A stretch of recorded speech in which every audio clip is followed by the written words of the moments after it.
ಬರೀ ಕಳೆನ ನಾವು ಚೆನ್ನಾಗಿ ಹತ್ತಿಸ್ಬಿಟ್ಟು ಝೀರೋ ಕಲ್ಟಿವೇಶನ್ ಮಾಡ್ತೀವಿ ಅನ್ನೋದು ಅಷ್ಟೇ ಸಾವಯವ ಕೃಷಿ ಅಲ್ಲ. ಅಷ್ಟು ಯಾವುದೇ ರೋಗ ಇಲ್ಲದೆ ಇರೋವಂಥದ್ದು ಚೆನ್ನಾಗಿದ್ದಂಥ ಮರನೇ ಬಿದ್ದೋಯ್ತು ಸರ್. ಈ ರೋಟ್ರಿ ನಮ್ಮ ತೋಟದಲ್ಲಿ ಈಗ ಸರಿಸುಮಾರು 20-25 ವರ್ಷದಿಂದ ನಮ್ಮ ತೋಟದಲ್ಲಿ ರೋಟ್ರಿ ಓಡಿಸ್ತಾ ಇದೀವಿ. ನಾನು ಇಲ್ಲಿಗೆ ಬರೋ ವರ್ಷದಿಗೆ ಆಲ್ರೆಡಿ ಒಂದು 80-85 ಮರಗಳು, ಹತ್ರ 90 ಮರನೇ ಅನ್ಸುತ್ತೆ, ಹೋಗ್ಬಿಟ್ಟಿತ್ತು. ಅದನ್ನು ನೋಡಿದ್ಮೇಲೆ ನನಗೆ ಸ್ವಲ್ಪ ಬೇಜಾರಾಗಿ ನಾನೇ ಕೆಲವೊಂದು ಔಷಧಿ ಮಾಡೋದಕ್ಕೆ ಸ್ಟಾರ್ಟ್ ಮಾಡಿದೆ. ಸರ್, ನನ್ನ ಹೆಸರು ಶ್ರೀನಿಧಿ ಅಂತ. ನಾನು ಸಿದ್ಧಗಂಗಾ ಕಾಲೇಜಲ್ಲಿ ಲೆಕ್ಚರರ್ ಆಗಿ ಕೆಲಸ ಮಾಡ್ತಿದ್ದೆ. ಈಗ ಆ ಕೆಲಸನೆಲ್ಲ ಬಿಟ್ಬಿಟ್ಟು ಸಂಪೂರ್ಣವಾಗಿ ನಾನು ಕೃಷಿಗೆ ತೊಡಗಿಸ್ಕೊಂಡಿದ್ದೀನಿ. ನಮ್ಮೂರು ಬಂದುಬಿಟ್ಟು ಇರಕ್ಸಂದ್ರ ಅಂತ, ಚೇಳೂರು ಹೋಬಳಿ, ಗುಬ್ಬಿ ತಾಲೂಕು, ತುಮಕೂರು ಡಿಸ್ಟಿಕ್ಕು. ನಮ್ಮ ತಂದೆಯವರು ಸುಮಾರು ಒಂದು 40 ವರ್ಷದಿಂದ ಕೃಷಿ ಮಾಡ್ತಾ ಇದ್ದಾರೆ. ನಾನು ಚಿಕ್ಕ ವಯಸ್ಸಿಂದ ಅವ್ರ ಜೊತೆಯಲ್ಲಿ ಕೃಷಿನಲ್ಲಿ ತೊಡಗಿಸ್ಕೊತಾ ಬಂದಿದ್ದೀನಿ. ಆಗ್ಲಿಂದನೂ ಕೃಷಿನಲ್ಲಿ ನನಗೆ ಅನುಭವ ಇದೆ, ಆಸಕ್ತಿ ಇದೆ, ತುಂಬ ಖುಷಿ ಇದೆ ಕೃಷಿ ಮಾಡೋದಕ್ಕೆ. ಈಗ ಪ್ರೆಸೆಂಟ್ ನಾನು ಜಾಬ್ ಬಿಟ್ಟಿದ್ದೀನಿ. ನನ್ನ ಏನು ಲೆಕ್ಚರರ್ಶಿಪ್ ಇತ್ತು ಅದನ್ನು ನಾನು ರಿಸೈನ್ ಮಾಡಿದ್ದೀನಿ ಕಾರಣಾಂತರಗಳಿಂದ. ಜೊತೆಗೆ ನಮ್ಮದು ಜಮೀನು ಸ್ವಲ್ಪ ಜಾಸ್ತಿ ಇದೆ. ಸೊ ಇದನ್ನೆಲ್ಲ ನೋಡ್ಕೊಳ್ಳೋದಕ್ಕೆಲ್ಲ ಕಷ್ಟ ಆಗುತ್ತೆ. ಸಂಪೂರ್ಣವಾಗಿ ನಾನು ಕೃಷಿನಲ್ಲಿ ತೊಡಗಿಸ್ಕೊಬೇಕು ಅನ್ನೋವಂಥ ಒಂದು ಕಾರಣಕ್ಕೆ ಜಾಬ್ ಬಿಟ್ಟೆ. ಆ ಜಾಬ್ ಬಿಡಬೇಕಾದ್ರೂ ನನಗೊಂದು ಧೈರ್ಯ ಏನಿತ್ತಂದರೆ, ನಮ್ಮ ತಂದೆ ನನಗೆ ಎಲ್ಲ ಮಾಡಿಟ್ಟಿದ್ದಾರೆ, ಅಡಿಕೆ, ತೆಂಗು ಎಲ್ಲ ಮಾಡಿಟ್ಟಿದ್ದಾರೆ. ಒಂದು ಸರ್ಟೈನ್ ಆದಾಯ ಅಂತ ಹೇಳಿ ಬರ್ತಾ ಇದೆ, ಜೀವನ ನಡೆಸೋದಕ್ಕೇನು ಸಮಸ್ಯೆ ಇಲ್ಲ ಅನ್ನೋ ಒಂದು ಧೈರ್ಯದ ಮೇಲೆ ನಾನು ಕೆಲಸನ ರಿಸೈನ್ ಮಾಡಿ ಸಂಪೂರ್ಣವಾಗಿ ಕೃಷಿಗೆ ತೊಡಗಿಸ್ಕೊಂಡಿದ್ದೀನಿ. ನಾನು ಈ ಕೃಷಿಗೆ ತೊಡಗಿಸ್ಕೊಂಡ್ಮೇಲೆ ನನಗೆ ಸುಮಾರು ಸಮಸ್ಯೆಗಳು ನನಗೆ ಎದುರಾಗಕ್ಕೆ ಸ್ಟಾರ್ಟ್ ಆಯಿತು, ಒಂದೊಂದೇ. ಮುಂಚೆ ಏನಂದರೆ, ನಾನು ಈ ಫುಲ್ಲು ಕಂಪ್ಲೀಟಾಗಿ ಇಲ್ಲಿಗೆ ಬರೋದಕ್ಕಿಂತ ಮುಂಚೆ, ಈಗ ನಾನು ರೀಸೆಂಟಾಗಿ ಕಂಪ್ಲೀಟಾಗಿ ಬಂದಿದ್ದು, ಬಟ್ ಈಗ ಸ್ವಲ್ಪ ದಿನದಿಂದ ಸ್ವಲ್ಪ ಇಲ್ಲಿ ನಾನು ಕೃಷಿನಲ್ಲಿ ಸ್ವಲ್ಪನೇ ತೊಡಗಿಸ್ಕೊಳ್ಳೋಕ್ಕೆ ಶುರು ಮಾಡಿದ ಮೊಮೆಂಟಲ್ಲಿ ನಮ್ಮ ತಂದೆ ಇಲ್ಲೆಲ್ಲ ಕಳೆನಾಶಕ ಹೊಡ್ಸೋದು ಈ ಥರ ಎಲ್ಲ ಮಾಡ್ತಾಯಿದ್ರು. ರೀಸನ್ ಏನಂದರೆ, ಇಲ್ಲೆಲ್ಲ ಸುತ್ತಮುತ್ತ ಎಲ್ಲರೂ ಅದನ್ನೇ ಮಾಡ್ತಾರೆ. ಸೊ ಹಾಗಾಗಿ ಅವರು ಕೂಡ ಅದನ್ನೇ ಮಾಡ್ತಾಯಿದ್ರು. ಬಟ್ ನನಗೆ ಇದು ಯಾಕೋ ಅಷ್ಟು ಸರಿ ಕಾಣಿಸ್ಲಿಲ್ಲ. ಸಾವಯವ ಕೃಷಿ ಮಾಡಬೇಕು ಅನ್ನೋದು ಒಂದು ತಲೆನಲ್ಲಿ. ಎಲ್ಲದಕ್ಕಿಂತ ಮುಖ್ಯವಾಗಿ ಈ ಥರ ಹಾರ್ಮ್ಫುಲ್ ಆಗಿರೋವಂಥದ್ದು ಸ್ವಲ್ಪ ಅವಾಯ್ಡ್ ಮಾಡಬೇಕು ಅನ್ನೋದು ನನ್ನ ಮನಸ್ಸಿನಲ್ಲಿ ತುಂಬ ಗಾಢವಾಗಿ ಕಾಡ್ತಾ ಇತ್ತು. ಹಾಗಾಗಿ ಬ್ರಷ್ ಕಟ್ರ್ ತೊಗೊಂಬಂದು ಕಳೆ ಕಟ್ ಮಾಡೋಣ ಅಂತ ಯೋಚನೆ ಮಾಡಿ ಕಳೆ ಕಟ್ ಮಾಡೋದಕ್ಕೆ ಶುರು ಮಾಡಿದೆ. ಹಾಗಿದ್ರೆ ಅದಷ್ಟು ಸುಲಭವಾಗಿತ್ತಾ? ಕಳೆ ಕಟ್ ಮಾಡೋದು ಅಂದರೆ ಸುಲಭನಾ? ನಮ್ಮದು ಒಟ್ಟು 10 ಎಕರೆ ಜಮೀನಿದೆ. 10 ಎಕರೆ ಜಮೀನಲ್ಲಿ ಒಬ್ಬನೇ ಕಳೆ ಕಟ್ ಮಾಡೋದು ಕಷ್ಟ ಇದೆ. ಆಯಿತು, ಅದಕ್ಕೆ ಪರ್ಯಾಯ ಏನು? ಆಳುಗಳಿಟ್ಟು ಕೂಲಿ ಕೊಟ್ಟು ನಾವು ಕಳೆ ಕಟ್ ಮಾಡಿಸ್ಬೋದು. ಅದು ಓಕೆನಾ? ಆಳುಗಳಿಟ್ಟು ಕೂಲಿ ಕೊಟ್ಟು ನಾವು ಕಳೆ ಕಟ್ ಮಾಡಿಸೋದಕ್ಕೆ 1 ಗಂಟೆಗೆ 350-400 ರೂಪಾಯಿ ತನಕ ಇದೆ. ಸೊ 1 ಗಂಟೆಗೆ ನಾವು 350-400 ಕೊಟ್ಟು ನಾವು ಕಳೆ ಕಟ್ ಮಾಡಿಸ್ತೀವಿ ಅಂದರೆ 1 ಎಕರೆಗೆ ಏನಿಲ್ಲ ಅಂದರೂ ಒಂದು 10-15 ಗಂಟೆ ಮೇಲೆ ತಗೋತಾರೆ. 1 ಎಕರೆ ಕಟ್ ಮಾಡೋದಕ್ಕೆ ಅವ್ರು ಬಂದರೆ ಒಂದು 15 ಗಂಟೆ ಕಂಪಲ್ಸರಿ ಮಾಡೇ ಮಾಡ್ತಾರೆ.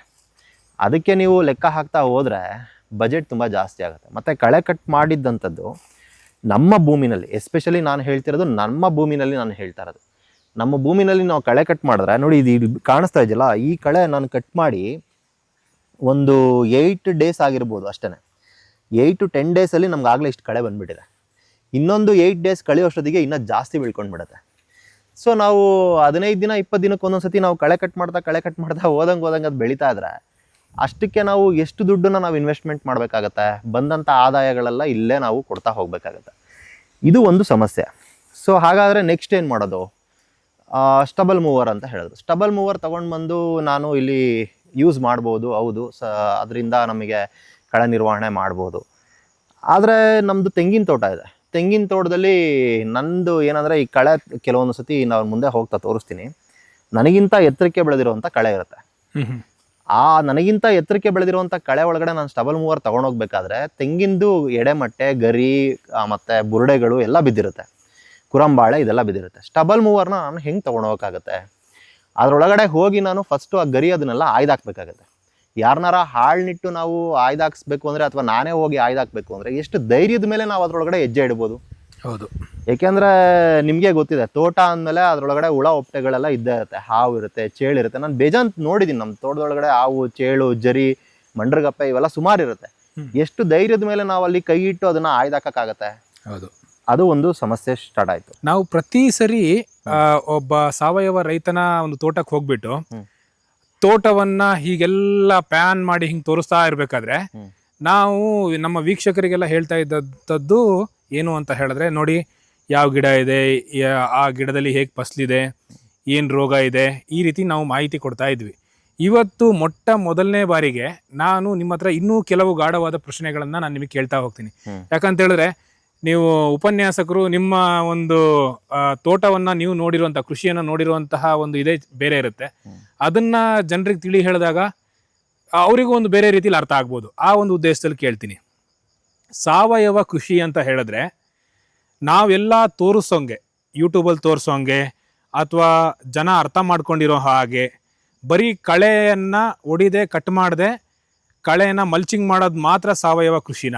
ಅಲ್ಲ ಸರ್, ಬರೀ ಕಳೆನ ನಾವು ಚೆನ್ನಾಗಿ ಹತ್ತಿಸ್ಬಿಟ್ಟು ಝೀರೋ ಕಲ್ಟಿವೇಶನ್ ಮಾಡ್ತೀವಿ ಅನ್ನೋದು ಅಷ್ಟೇ ಸಾವಯವ ಕೃಷಿ ಅಲ್ಲ. ಅಷ್ಟೇ ಸಾವಯವ ಕೃಷಿ ಅಲ್ಲ. ಅಷ್ಟೇ ಸಾವಯವ ಕೃಷಿ ಅಲ್ಲ. ಬೇರೆ ಏನು ಸಾವಯವ ಕೃಷಿ ನಿಮ್ಮ ಪ್ರಕಾರ? ಸರ್ ಅಲ್ಲ, ನಾನು ಇದನ್ನ ಹೇಳೋದು ಸರಿನೋ ತಪ್ಪೋ ನನಗೆ ಗೊತ್ತಿಲ್ಲ.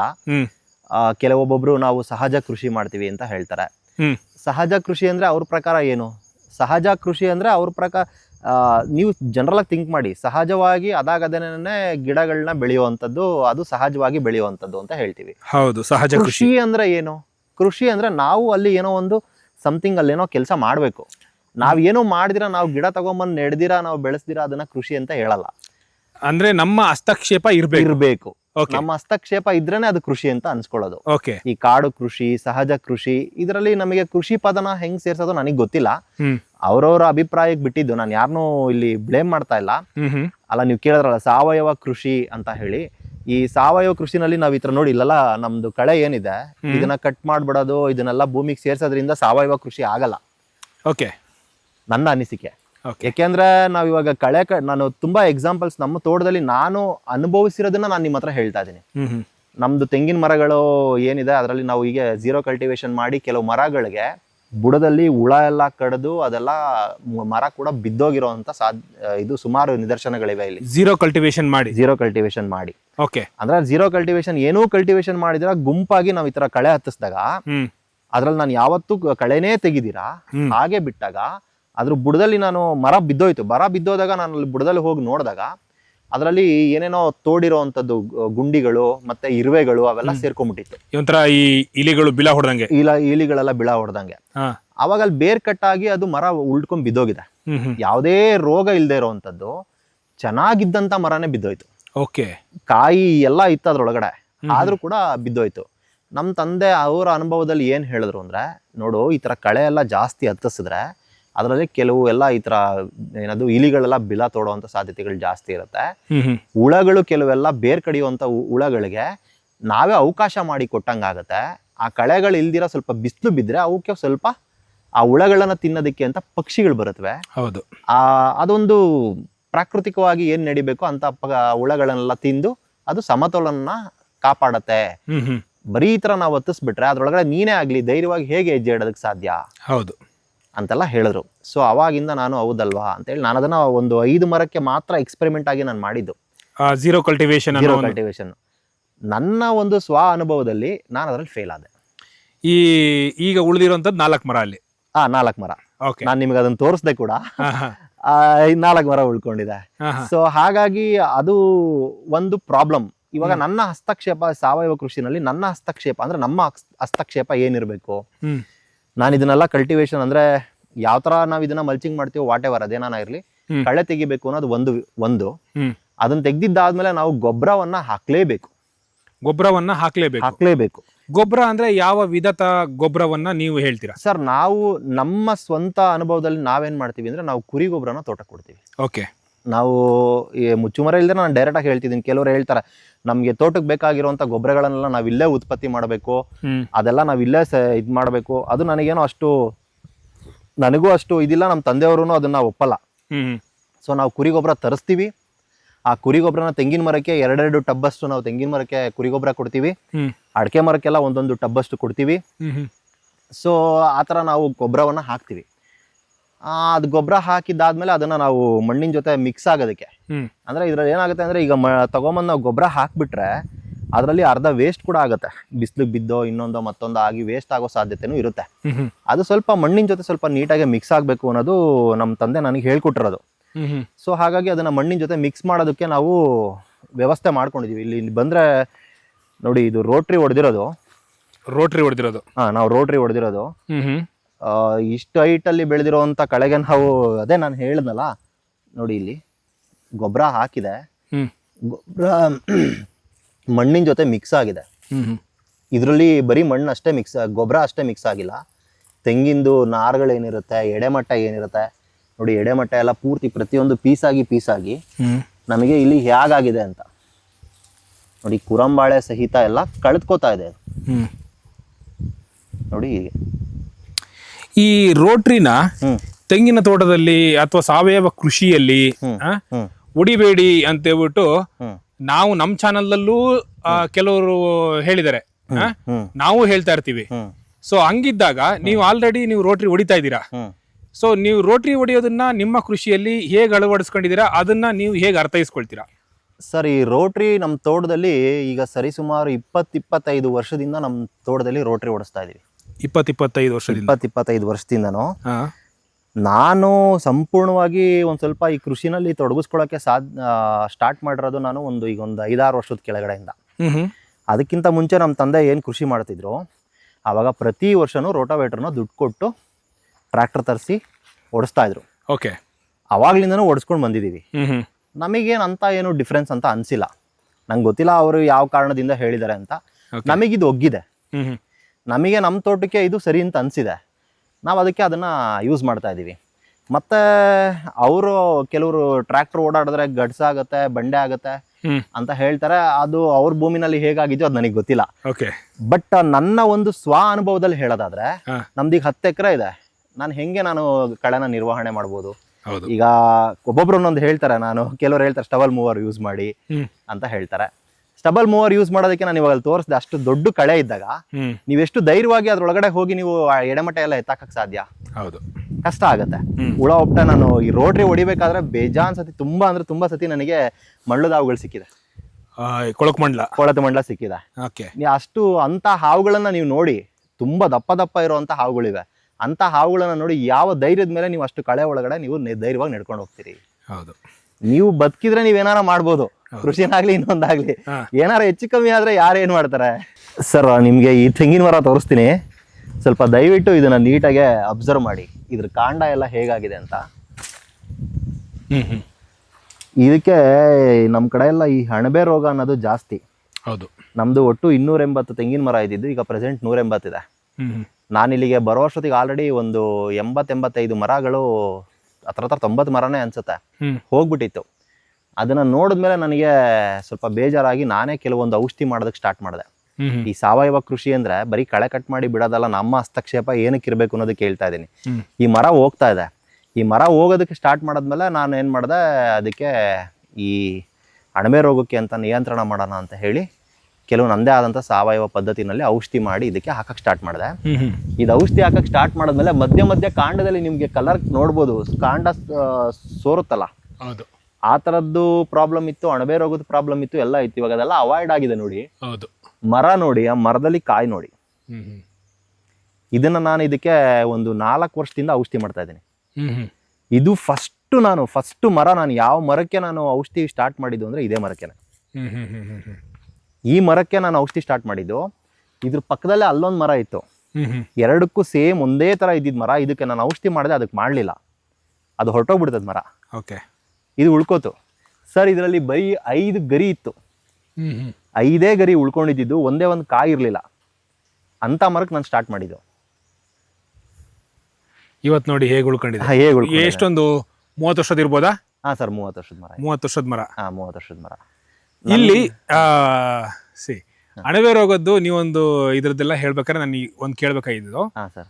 ಆಕ್ಚುಲಿ ಅವಾಗಲೇ ಬಂದಿದ್ದು ಅದು ಕ್ವಶನ್. ಏನು ಅಂತ ಹೇಳಿದ್ರೆ, ನಾವು ಪ್ರತಿ ಸರಿ ನಾವು ರೈತರ ಹತ್ರ ಹೋದಾಗ, ಅಥವಾ ರೈತರು ತೆಂಗಿನ ವಿಚಾರವಾಗಿ ಅಥವಾ ಅಡಿಕೆ ವಿಚಾರವಾಗಿ ನಮಗೆ ಕಾಲ್ ಮಾಡಿದಾಗ, ನಾವು ಅವ್ರಿಗೆ ಹೇಳ್ತಾ ಇದ್ದಿದ್ದು ಒಂದೇ, ತೆಂಗಿಗೆ ಒಂದು ಡ್ರಿಪ್ ಸರ್ಕಲ್ ಬೇರು ಅಂತ ಬರುತ್ತೆ, ಆ ಬೇರ್ ಹತ್ರ ನೀವು ಇದು ಬಿಡ್ಬೇಕಾಗತ್ತೆ, ಯಾವುದು ಅಲ್ಲಿ ತನಕ ನೀವೇನು ಗೊಬ್ಬರ ಏನು ಕೊಡೋದು ಬೇಡ ಅನ್ನೋ ಲೆಕ್ಕದಲ್ಲಿ ನಾವು ಹೇಳ್ತೀವಿ. ಇಲ್ಲಿ ನಾವು ನೋಡ್ಬೋದು, ನೀವು ಆಲ್ಮೋಸ್ಟ್ ಬುಡಕ್ಕೆ ನೀವು ರೋಟೋವೇಟ್ರು ಹ್ಮ್ ಹೊಡೆದಿದ್ದೀರಾ, ಹ್ಮ್. ಎಲ್ಲ ಕಳೆನು ಮಲ್ಚ್ ಮಾಡಿದೀರಾ. ಹ್ಮ್. ಆ? ಹ್ಮ್. ಇದಕ್ ನೀವು ಗೊಬ್ಬರವನ್ನ ಬೇರೆ, ಈಗ ನೀವು ಗೊಬ್ಬರ ಅಂತ ನೀವ್ ಏನ್ ಹೇಳ್ತೀರಾ, ಕುರಿ ಗೊಬ್ಬರ. ಕುರಿ ಗೊಬ್ಬರ, ಹ್ಮ್. ಅದನ್ನ ನೀವು ಕೊಡೋದಾದ್ರೆ ಹ್ಮ್. ವರ್ಷಕ್ಕೆ ಯಾವ ಹಂತದಲ್ಲಿ ಕೊಡ್ತೀರಾ, ಮತ್ತೆ ಎಷ್ಟು ದೂರದಲ್ಲಿ ಕೊಡ್ತೀರಾ, ಹೇಗ್ ಕೊಡ್ತೀರಾ? ಸರ್ ನಾವು ತೆಂಗಿನ ಮರಕ್ಕೆ ವರ್ಷಕ್ಕೆ ಒಂದೇ ಒಂದು ಸತಿ ನಾವು ಕುರಿ ಗೊಬ್ಬರನ ಕೊಡ್ತೀವಿ.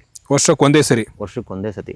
ಹ್ಮ್ ಅದು 2 ಟಬ್ಬಷ್ಟು ಕುರಿ ಗೊಬ್ಬರನ ಕೊಡ್ತೀವಿ. ಹ್ಮ್ ಹ್ಮ್. ಅದು ಈ ಸಮಕ್ಕೆ ಹಾಕ್ತಿವಿ. ಇಲ್ಲಿ ಗಿಡದಿಂದ ಸುಮಾರು ಒಂದು 3 ರಿಂದ 4 ಅಡಿ 3 ರಿಂದ 4 ಅಡಿ ದೂರ. 3 ರಿಂದ 4 ಅಡಿ ದೂರದಲ್ಲಿ ಹಾ ಹಾ. ಸುತ್ತ 2 ಟಬ್ಬಷ್ಟು ಕುರಿ ಗೊಬ್ಬರ ಬರುತ್ತೆ. ಅದನ್ನ ಗುಣಿ ಹೊಡೆದ್ಬಿಟ್ಟು ಹಾಕ್ತೀರಾ ಅಥವಾ ಏನಿಲ್ಲ ಸರ್, ಮೇಲ್ಗಡೆ ಹಾಕ್ತಿವಿ. ನಾವು ರೋಟ್ರಿನಲ್ಲಿ ಮಿಕ್ಸ್ ಮಾಡ್ತೀವಿ. ರೋಟ್ರಿಯಲ್ಲಿ ಮಿಕ್ಸ್ ಮಾಡ್ತೀರಾ? ರೋಟ್ರಿಯಲ್ಲಿ ಮಿಕ್ಸ್ ಆಗುತ್ತೆ. ಹಾ ಹಾ. ಇದು ಒಂದು. ಮತ್ತೆ 2ನೇ ಕಾನ್ಸೆಪ್ಟ್ ಬಂದ್ಬಿಟ್ಟು, ನೀವು ಇದು ಏನ್ ಕೇಳಿದ್ರಿ, ರೋಟ್ರಿ ಹೊಡಿತೀವಿ ಅಂತ. ಆ ರೋಟ್ರಿ ಹೊಡೆದಾಗ ಆ ಕಳೆ ಎಲ್ಲ ಚೆನ್ನಾಗಿ ಕಟ್ಟಾಗಿ ಅದು ಮಿಕ್ಸ್ ಆಗುತ್ತೆ. ಜೊತೆಗೆ ಬೇರ್ ಕೂಡ ಇದಾಗುತ್ತೆ ಅಂತ ಹೇಳ್ತಾರೆ. ಬೇರೇನು ನಾವು ಸರ್ ಇದರಲ್ಲಿ ನಾನೇ ರೋಟ್ರಿ ಹೊಡಿತಿದ್ದೀನಿ. ಹ್ಮ್. ಈಗ ಸ್ವಲ್ಪ ವರ್ಷದ ಹಿಂದೆ ನಮ್ಮ ತಂದೆ ಅವ್ರು ರೋಟ್ರಿ ಓಡಿಸ್ಬೇಕಾದ್ರೆ ಅವ್ರು ತುಂಬಾ ಹಾಳಕ್ ಬಿಟ್ಟು ಎಲ್ಲ ಮಾಡಿಸಿ ಹೊಡಿಯೋರು, ಯಾಕೆ ಬೇಕೋ ಆಗ ಹೊಡಿಯೋರು. ಬಟ್ ಈಗ ನಂದೇ ರೋಟ್ರಿ ಇದೆ, ನಂದೇ ಟ್ರ್ಯಾಕ್ಟರ್ ಇದೆ, ನನಗೆ ಗೊತ್ತಿದೆ ಯಾವ ಹಂತದಲ್ಲಿ ಹೊಡಿಬೇಕು ಅಂತ. ಇದರಲ್ಲಿ ನನ್ನ ಒಂದು ರಿಸರ್ಚ್ ಏನಂದ್ರೆ, ತುಂಬಾ ತನುವಿದ್ದಾಗ ನಾವು ರೋಟ್ರಿ ಬಳಸಿದ್ರೆ ತುಂಬಾ ತ್ಯಾವದ ಮೇಲೆ ಟ್ರ್ಯಾಕ್ಟರ್ ಹೋದಾಗ ಟ್ರ್ಯಾಕ್ಟರ್ ಊದ್ಕೊಳ್ಳುವಂಥದ್ದು ಅಥವಾ ಅದ್ರ ಚಕ್ರದ ಮಾರ್ಕ್ಗಳೇ ಜಾಸ್ತಿ ಬಿದ್ದು ಮಣ್ಣೆಲ್ಲ ಒಂದು ಸ್ವಲ್ಪ ಸ್ಟ್ರಕ್ಚರ್ ಹಾಳಾಗ್ಬೋದು. ಓಕೆ. ನಾನು ಸ್ವಲ್ಪ ಡ್ರೈಯಲ್ಲಿ ಹೊಡಿತೀನಿ. ಸ್ವಲ್ಪ ಒಣಗಲಲ್ಲಿದ್ದಾಗ ಹೊಡೆದಾಗ ರೋಟೇವೇಷನಲ್ಲಿ ನಮಗೆ ತುಂಬ ಆಳಕ್ಕೆ ಹೋಗೋದು ಇಲ್ಲ. ಒಂದು. 2ನೇದು ಬಂದ್ಬಿಟ್ಟು ನಮಗೆ ಅಷ್ಟೊಂದು ಗಡ್ಸಾಗಲ್ಲ, ಭೂಮಿ ಅಷ್ಟೊಂದು ಗಡ್ಸಾಗಲ್ಲ. ಮತ್ತು ನನ್ನ ಅನುಭವ ಏನಂದರೆ, ಮಣ್ಣಿಗೆ ಒಂದು ಅದ್ಭುತವಾದಂಥ ಶಕ್ತಿ ಇದೆ ಸರ್.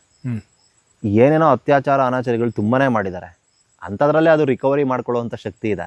ನಾನು ಇದರಲ್ಲಿ ಅಂಥ ಅತ್ಯಾಚಾರ ಏನು ಮಾಡ್ತಿಲ್ಲ ಅಂತ ನನ್ನ ಒಂದು ಅನಿಸಿಕೆ. ಅದು ಖಂಡಿತ ಒಳ್ಳೆ ಅನಿಸಿಕೆ ಕೂಡ.